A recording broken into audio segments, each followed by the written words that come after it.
Alright, bossman 103. What are you the boss of? Yourself, maybe? Perhaps. Alright, question 1. What, in your opinion, is the biggest misconception about atheism? There's a couple of them out there. The one that gets me the most is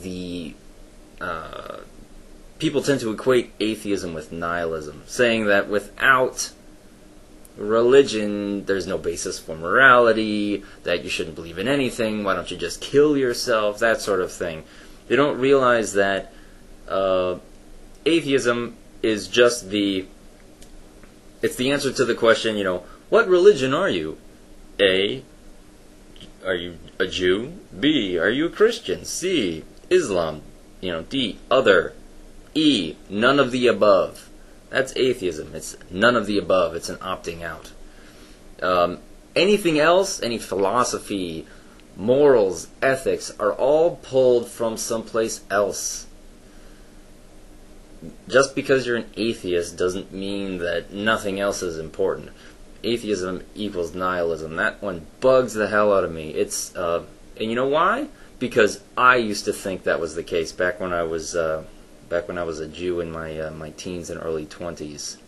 That's what I thought. I was like, how could you live with yourself? I just had no idea. Oh, I get it now. Well, now I get it. Question number 2. Do you think there's extraterrestrial or extra-universal intelligence? You kind of rambled, that's what you wrote. You kind of rambled on in the video talking about, do you believe in any kind of God or creator? Well, the term atheist kind of rules that out. It's without a belief in a God. Extra-universal intelligence? I don't even know how to define that. I don't know how would you even approach, except for mathematically, anything that's extra-universal. I have no idea even what that would entail. Extraterrestrial intelligence? Sure, absolutely, very possible. Extra life. As far as I know, the chemistry for life isn't really anything that special. I would suppose that life would be prevalent throughout the universe wherever temperatures are appropriate for liquid water, or even life could even arise in other chemical environments like liquid ammonia or liquid methane or something. I would suspect so life throughout the universe should be fairly common, unless I find out something tomorrow that makes me change my mind. Intelligent life, I'm not so sure. The evolutionary path that we took to get to exactly where we are, it's very specific. We've had, 4 or 5 mass extinctions on the planet. Early on, the single-celled organisms started spouting out oxygen as a waste product, causing the first real mass extinction and killing off everything else. There's distinctions between mammal and reptile, development of 4 legs, and all this stuff is really specific to Earth.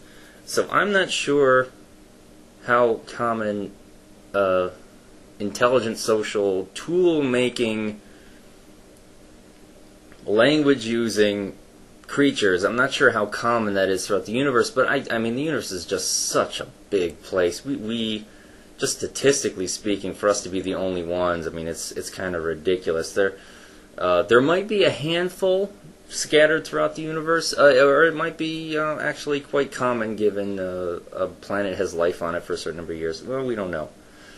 Do I think it's absolutely? It's totally possible. It would not surprise me if aliens that landed tomorrow and be like, "Oh yeah, we mastered faster than light travel. You have to, use a matter and antimatter reactor to bend space, and then you kind of tunnel through here. It's expensive and it requires a lot of resources, but we figured out how to do it."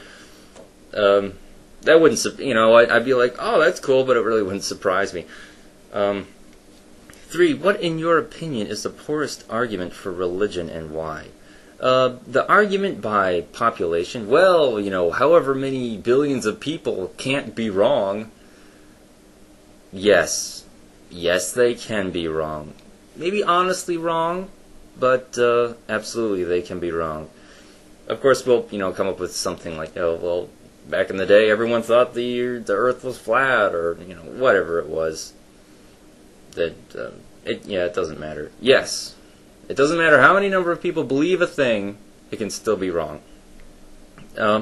What would be your perfect society? Secular, non-religious? Yeah, secular, non-religious, anarchic. No, not anarchic. I'd probably some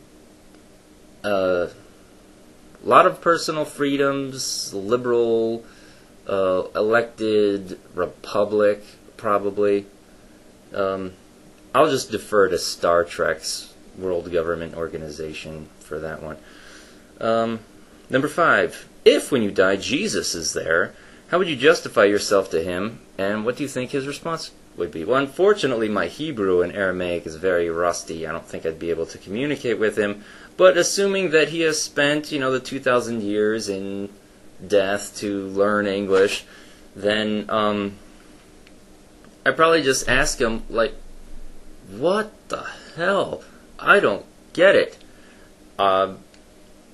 And, coming from a Jewish background, he'd probably understand and be like, I know, it's weird, that whole, human sacrifice thing. It's kind of a throwback to when, Landsman used to do animal sacrifices. It's a bit odd. I know, but that's what the big guy wanted. We'd probably have a fairly lively conversation.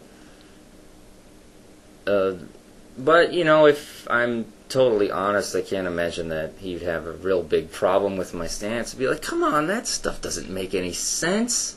It doesn't make any sense. I know it doesn't make any sense, but that's just how it works out.